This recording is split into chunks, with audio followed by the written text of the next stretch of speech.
Assalamualaikum warahmatullahi wabarakatuh.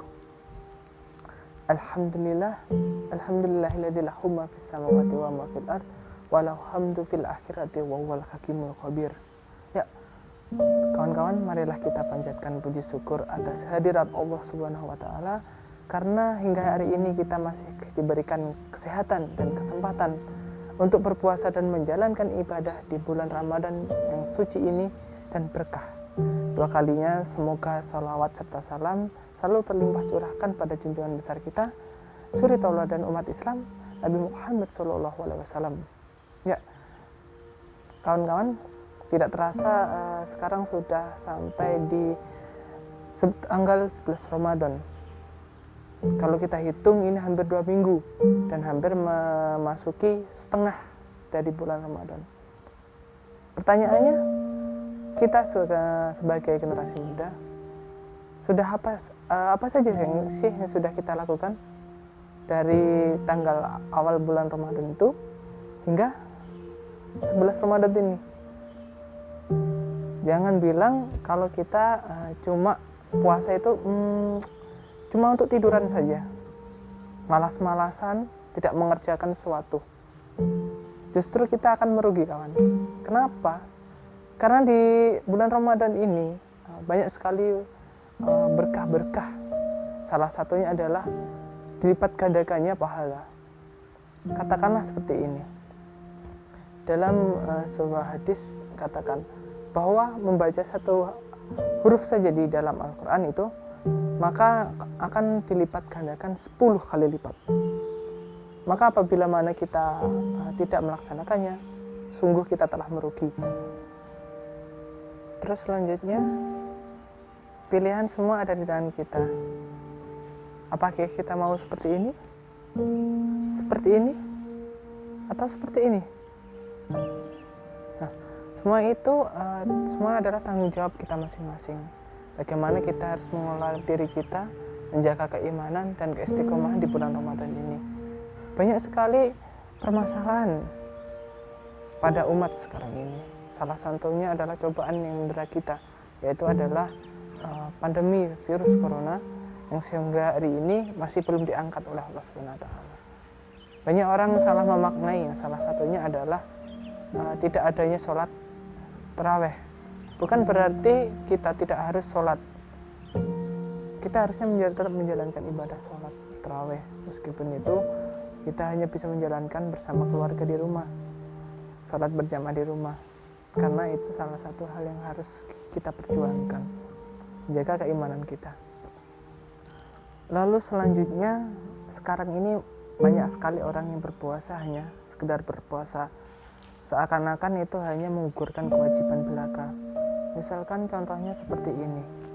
Apabila seseorang berpuasa, namun mereka masih melakukan beberapa kegiatan hal yang dapat membatalkan bukan puasanya, tapi pahalanya.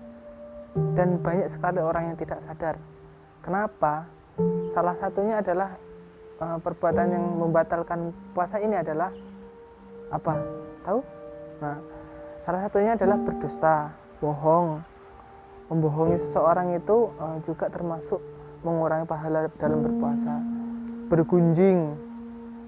Lalu yang selanjutnya adalah melihat aurat dari lawan jenis kita.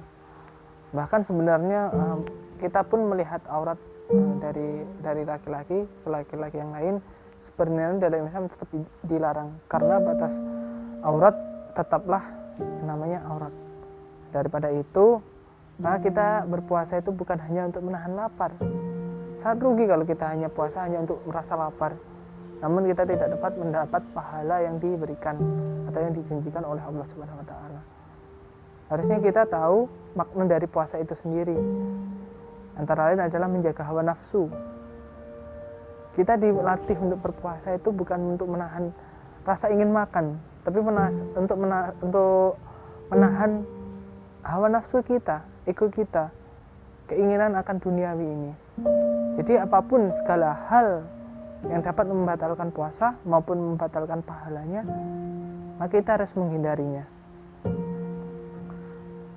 Terus, apakah kalian tahu salah satu hal di bulan Ramadan ini telah dahulu kala telah terjadi hal yang sangat besar atas Indonesia. Tepatnya pada 9 Ramadan 17 Agustus 1945. Pada bulan Ramadan tersebut, Presiden pertama kita telah memproklamasikan kemerdekaannya Indonesia. Sebenarnya sedikit orang yang tahu bahwa kemerdekaan itu telah masuk pada bulan Ramadan. Bahkan kalendernya pun ada sebenarnya. Wallahu alam, entah itu sudah pasti benar ataupun tidak. Namun di sana ada beberapa hal yang memang bahas seperti itu dalam sisi sejarah. Historisnya pun dijelaskan dalam beberapa tokoh. Jadi yang saya ingin sampaikan hari ini adalah kita harus menjadi sebaik-baiknya orang yang dapat memanfaatkan waktu luang, di mana kita masih diberikan kesehatan dan diberikan kesempatan di kehidupan ini. Baik, marilah kita mengingat lagi 5 hal yang pernah disampaikan oleh Rasulullah SAW tentang waktu kita di dunia ini. Adalah nikmat ketika kita masih muda sebelum kita menuai hari tua, terus nikmat di waktu kaya di mana kita memberikan sedikit harta rezeki kita untuk membagi sesama sebelum kita miskin. Terus yang selanjutnya adalah nikmat sehat sebelum kita diberikan rasa sakit ataupun cobaan yang akan membuat diri kita sakit. Terus yang selanjutnya adalah nikmat waktu sempat atau diberikannya kita waktu luang sebelum kita diberi waktu sempit.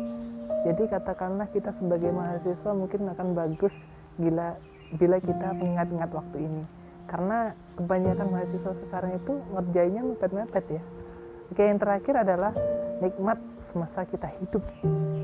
Selama kita hidup berarti kita masih diberikan kesempatan untuk bertaubat. Jangan sampai hati kita tertutup oleh hal yang dinamakan perbuatan maksiat dan keburukan.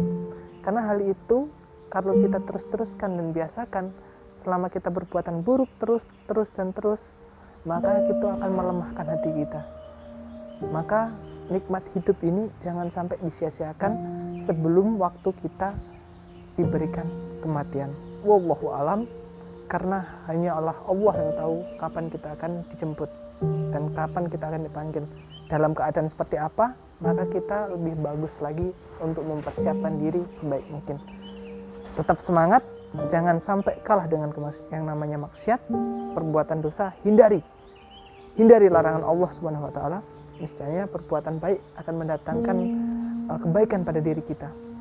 Dan yang kita harapkan hanya dari Allah Subhanahu wa taala. Tidak ada yang lain, karena kita ingin untuk hidup kekal di dalamnya surga Allah, jannah. Insya Allah kita dapat surga yang tempat yang paling baik dijanjikan oleh Allah Subhanahu wa taala. Mungkin itu yang ingin saya sampaikan hari ini. Ada kurang lebihnya mohon maaf. Al-Fakir masih banyak perlu membenah diri, ilmu juga masih sedikit. Hanya bisa menyampaikan untuk bertukar semangat dakwah ini sehingga kita dapat merangkul bersama semua umat untuk sejahtera dan bangkit kembali di akhir nanti. Ya, Assalamualaikum warahmatullahi wabarakatuh.